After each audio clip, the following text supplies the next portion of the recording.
Bye-bye.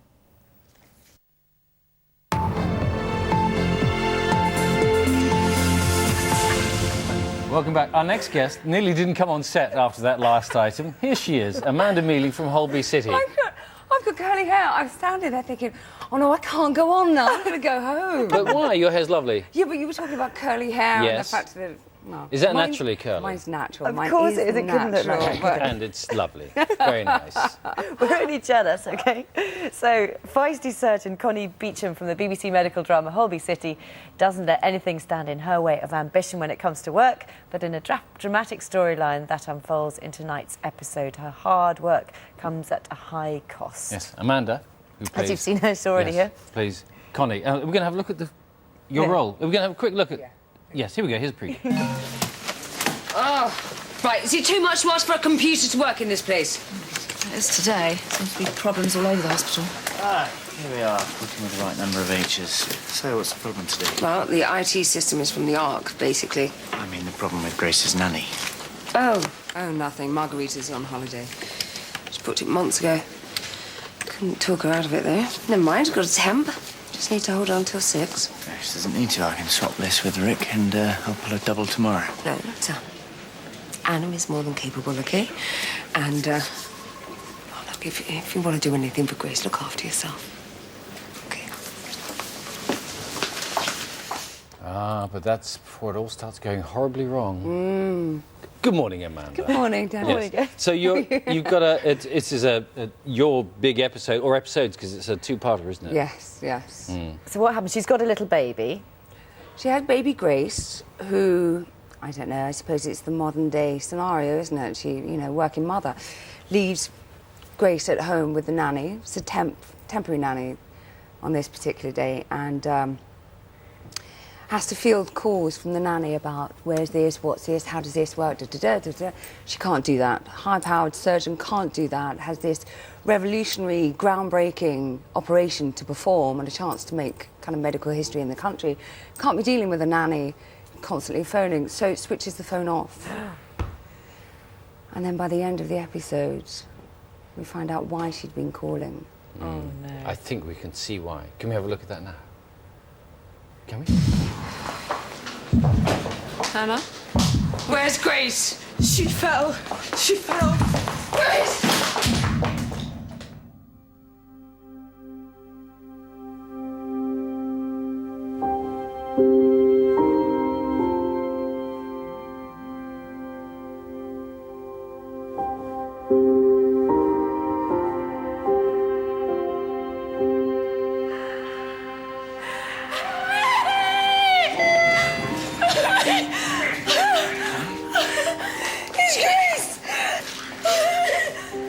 Oh, goodness. Watching that as a mum, I mean, it really sends shivers down my spine, It's actually. horrible, isn't it? And you were a mum, presumably filming it wasn't a great...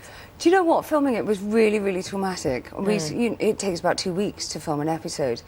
And you're constantly kind of... I'm one of those people... Crying and those kind of emotions of grief and whatever are really difficult to fake. I find it very difficult to fake. So I have to work myself up to it. And I spent 2 weeks, 12 hours a day, crying or being upset. And I realised at the end of it, I was depressed. I was exhausted. But it was worth it. I mean, it's, you know, it's... I'm falling down the stairs. It's something every parent dreads and probably happens in so many households. Well, absolutely, really. but it's also that thing of, you know, once you're a parent, you have something so precious. I mean, I'm constantly fretting about them, and you know, I remember my parents saying to me, "Well, you'll always be our baby. It doesn't matter how old you are." And I understand that now. As a mother, I understand that your baby will always be your baby, no matter how old they are. And you know, mine are 5 and 8 now, and I fret about them and I worry about them. So yeah.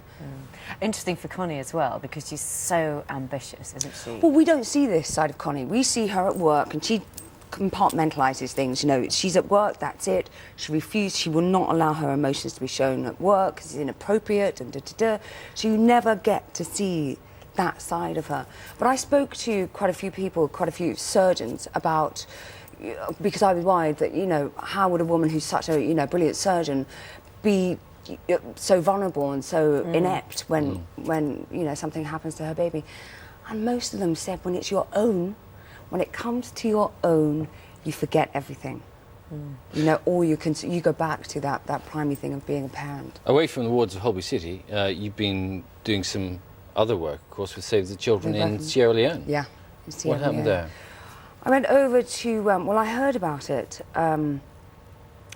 There's a place called Crew Bay in Freetown, which is the capital of Sierra Leone.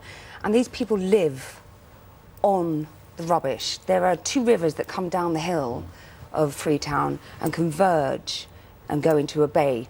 Either side of this river is a dump. It's a rubbish site. And people, because of lack of housing, have built houses on the rubbish. And these people, and we're not talking about a little bit of rubbish. We're talking about Huge rivers mountains. of rubbish and open sewage. And so I went out there. Once I heard about this, I couldn't ignore it. I said to them, I'd really like to go out there and, you know, be able to know firsthand so that I could explain.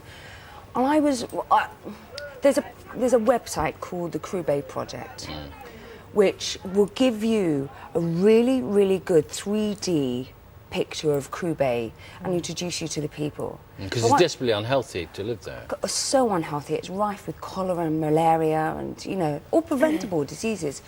And I went out there and I wasn't bowled over by the deprivation there and the situation, because the website really kind of introduced me to that. I was bowled over by the people. They were such lovely people and really, really good spirit and really dignified in the most appalling circumstances, but still had a great sense of dignity, and they really won me over. And I think there's been about 15,000 hits on the website in about 2 weeks. Yeah, I mean, we're going to run out of time, but is there any way people can help? They just presumably help by giving money to other people who can help. If you go to the Save the Children website, it will tell you exactly how to help. And your big episodes on the Holby then are, is it Tonight, and then we have a double special next week. Oh, so Tuesday and Wednesday. 3? Oh, Yeah, you'll be happy, won't you? You know me, I'm so happy. And there are people like me, aren't there, who are completely addicted to these medical dramas. Completely. Amanda, thank you very much. Oh, and thanks so truly, much, we are Phil. loving the hair. Loving the hair. 80s. Very good. Thank you very much, and we thank you for all those pictures of your hair. Ours as well. I've been a bit embarrassed by that. Now, tomorrow, actor Damian Lewis is here. And we speak to the mother who's bought a school for her son. That's tomorrow in breakfast from 6 o'clock. I love that picture of you, actually. The hair was whoosh. It's like you've been caught in the wind somewhere. See you tomorrow. I like Bye-bye. yours.